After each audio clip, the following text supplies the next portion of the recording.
Pa, is the flower gonna wilt before she gets here?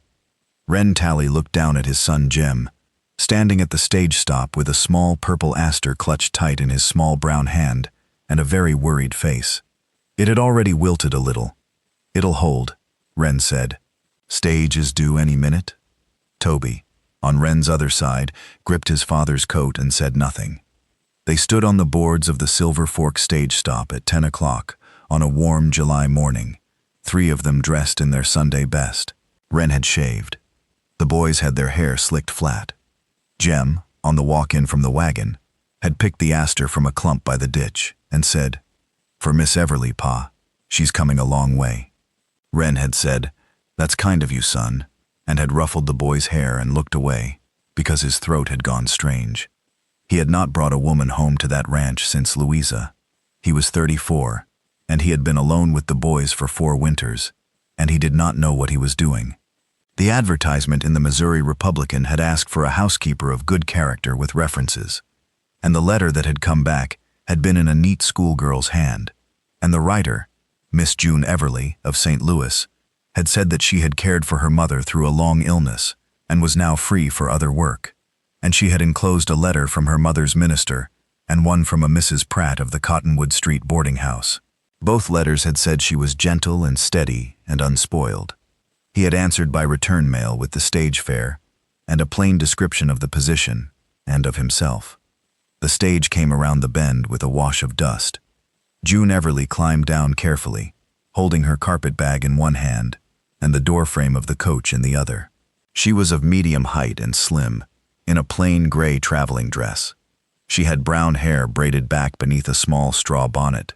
She had a plain, clear face, not beautiful, Ren thought at once, and then he thought again. A face made to be looked at when you were tired. Her eyes were kind and gray, and set a little wide. She looked at Ren. She looked at the 2 small boys. Then she did a thing he did not expect. She set her bag down. She got down onto her knees on the boards so that her face was level with the boys' faces. "You must be Jem," she said gently to the boy with the flower. "And you must be Toby. Your father wrote to me about you." She smiled at Jem. "That's a very kind aster." Jem, whose voice had gone somewhere far away, thrust the flower toward her. She took it and made a great business of tucking it into the ribbon of her bonnet, and then she said, "There, now everyone will know I got it from a gentleman." Jem's face split into a slow, shy grin. Toby, still gripping his father's coat, watched her. His mouth did not move, but she had known not to try him yet. She simply nodded at him with respect, as if he were a man of the household, and then she rose and dusted her skirt and lifted her carpet bag herself before Ren could reach it. "Mr. Tally," she said, "thank you for meeting me." He tipped his hat and could not think of a single word. "Ren," he said, eventually, "if it suits you, my mother is the only one who calls me Mr. Tally." "June," she said, "the same. There is no one else to call me Miss Everly since my mother died in March." He gestured to the wagon. She climbed up. He handed her bag up to her. Jem scrambled up beside her. Toby climbed to the bench between his father's boots. They drove the 2 hours home to the ranch. She said little on the way. She looked at the country the way a person looks at country they have not seen before, but have imagined for a long time. When they crested the last low ridge and the ranch came into view, the log house, the barn, the timber corral, the trees along the creek, she said, softly, "Oh." Ren looked at her. "Oh? It is lovely," she said. "You wrote a modest ranch. You did not write that it looked like a picture." He said, "I did not think of it that way. It has needed a woman a long time." She turned and looked at him. She said quietly, "I did not come to be a woman here, Mr. Tally. Ren, I came to be a housekeeper. I know that." "I know that too," he said. "Yes. The neglected kitchen took her 3 days. She scrubbed. She oiled the plank floor. She hung fresh curtains from the bolt of muslin he had ordered from Bozeman for her arrival. She reorganized the pantry so a person could find the flour. She built a bread starter and set it on the back of the range. She made a pot of stew on the 4th day that the 3 of them ate in silence around the plank table. And afterward Jem said, "I forgot food tasted good." And Toby, without looking up, said, "I did too." Wren looked at her over their plates. She looked at her stew. Neither of them said anything. But there was a small, warm thing settling in the room that had not been there since Louisa had gone. Fall came. She taught the boys their letters. She had discovered on the second week that Toby, 8.5 years old, could not read his own name in a book. He had gotten a little behind after his mother had died, and Wren, guilty and busy with the herd, had let it slip. June did not scold anyone. She simply set aside an hour each evening in the kitchen and read to them from an old McGuffey reader, and had them read a line back to her, careful and patient. By November, both boys could read a page of it. Jem loved the reading. Toby endured it because Jem loved it. Slowly Toby, too, began to bring her the book on his own. In October, Toby had a nightmare. He came out of his room in the small dark hours in his flannel nightshirt and stopped at her door and did not knock. She heard the soft breath of a child trying not to cry. She said, quietly through the door, "Toby, come sit by the stove with me." He came into the kitchen. She had already banked the coals and was setting a pan of milk to warm. She sat him on the plank bench and put a small cup of warm milk in his hands. She sat beside him. She read him a page of the McGuffey by lamp. His eyes drifted closed. She lifted him and carried him to bed. Wren was standing in the hall. He said nothing. She said nothing. She laid Toby in his bed and pulled the quilt up and came back out, and Wren was still standing there. He said, "Lo, thank you." She said. He was frightened. He said, "I would have gotten up. I did not hear him. You have been working since dawn." That is no excuse. She looked at him. She saw a man carrying a great deal quietly. "There is no accounting to be done here at this hour, Wren," she said. "The boy is safe. Go back to sleep." He went back to his room. He did not sleep. In November, Jem built her a little wooden bench. He did it with Wren's help. Wren cut the boards and taught the boy how to plane the ends and how to drive the pegs. Jem sanded the seat for 2 evenings with a piece of leather. He carved a small crooked J into the underside of one leg. He gave it to her at supper on Sunday, with a face of terrible seriousness. "It's for the kitchen, Miss Everly," he said, "so you don't have to stand at the counter." June looked at the bench. She looked at Jem. She looked at Wren, who was very carefully not looking at her. She sat down on the bench and pulled Jem to her, and hugged him against her shoulder, and did not say anything for a long moment. Then she said, "Jem Tally, this is the best gift I have ever been given." Wren finished his coffee looking out the window. That night, after the boys were asleep, June stood in the kitchen alone a long minute, looking at the little bench. She sat on it once. She thought, "I do not know what is happening in this house, but something is." She did not go to Wren, and Wren did not come to her. He had made her a plain professional offer, and she was learning, a plain professional man. He would not make her a thing she had not agreed to. The blizzard came the second week of December. Wren rode to Bozeman for the winter livestock auction on the 14th, planning 2 nights. He kissed the boys' foreheads. He shook June's hand. She had put it out first, and held it a fraction longer than a hired man ought to have. He turned his eyes down. He said, "Mind Miss Everly, boys." He rode out. On the second night, the snow came down heavy from the north. By nightfall, the wind was howling, and June could not see the barn from the kitchen window. She stoked the stove. She put the boys to bed under 3 quilts each. She sat up in the kitchen with the mending. At 11, Toby coughed. It was a small cough. Then it was a bigger cough. Then it was the awful barking seal cough of Croup. And by the time she had lit the lamp and gone to him, he was fighting for air, and gasping, and clutching at his throat, with his eyes wide open in terror. She had seen this. She had helped Mrs. Pratt with 2 children in the boarding house through the same.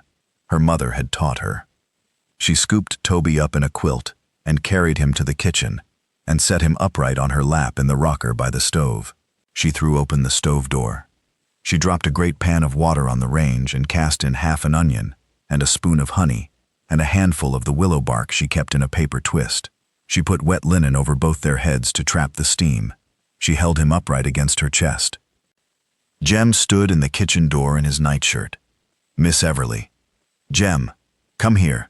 Sit close. Hold Toby's other hand. Do not be afraid. He is going to breathe again. You and I are going to keep him breathing. Can you do that with me? Jem climbed onto the bench beside her and took Toby's hand and did not cry. She was proud of him. They worked through the night. She rocked Toby steadily and sang low the old hymns her mother had sung. She dripped warm broth on his lips with the tip of a spoon. She kept the steam going.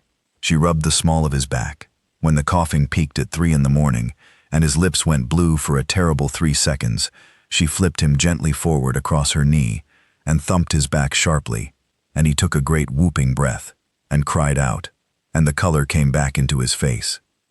She held him against her chest and said, quiet and firm as a prayer, "That's the worst of it, Toby. You'll breathe now. You'll breathe now. There you go." He breathed. She felt his small body begin to sag. His fever broke against her collarbone. He fell asleep.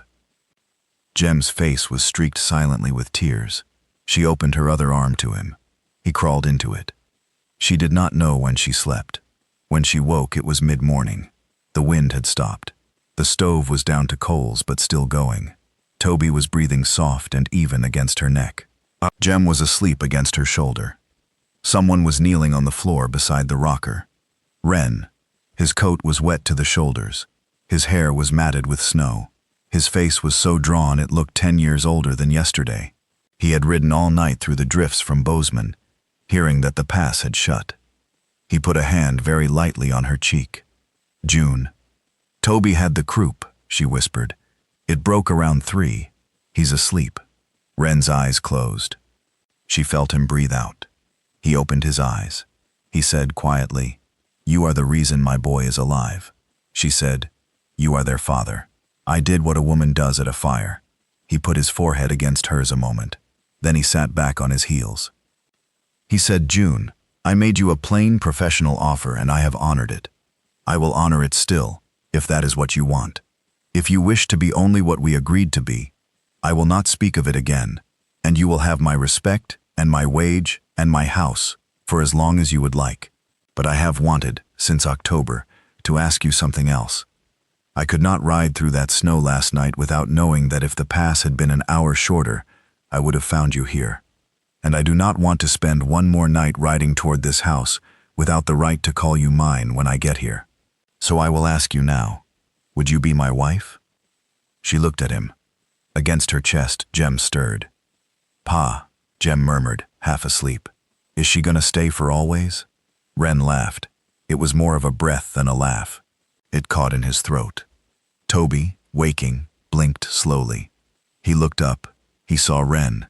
He saw June's face above him. He put one small hand up and touched her cheek, and he said, in a rasp of a voice, "Matter of fact, that's my mama." June began to cry quietly. She said, over the top of Toby's head, "Yes, Ren, I would like to, if the boys will have me." "They will," Ren said. Jem said, muffled against her shoulder, "We will." Toby said, "Mama." June bent her cheek down against his sweat-damp hair and closed her eyes. They were married quietly in the parlor of the Silver Fork parsonage in the last week of April. June wore a plain blue dress she had sewn herself. Jem and Toby stood beside her in stiff Sunday collars and handed her, at the right moment, a bunch of prairie yarrow that they had picked that morning. Ren said his words in a level voice. June said hers in a level voice. She only cried once, and briefly, at "I take thee," and Toby, without asking, reached up and put his small hand in hers. Afterward, on the porch at home, Ren walked her out past the barn to the low rise of ground behind the corral. He put his arm around her waist. "There," he said, pointing. "That corner. That is where you'll plant your garden. It gets the afternoon sun, and it's out of the wind." She looked at the corner. She looked at the 2 boys running down the pasture in the low gold light, chasing a colt, hollering. Their voices carried across the field. Somewhere below the ridge, the creek ran. She said, quietly, "Ren, I did not come out here for love. I came for work, he said. I know. I have been given the great trick, she said, of having both. He kissed the top of her head. The colt ran with the boys. The evening deepened, and June Tally, who had knelt down on the boards of the Silver Fork stage stop to look two grave small boys in the eye, and had accepted a wilted aster from a stranger's hand, stood at the corner of a garden she had not yet planted, with her husband's arm around her, and her sons' voices calling across the pasture, and understood that she had, without ever meaning to, walked all the way home.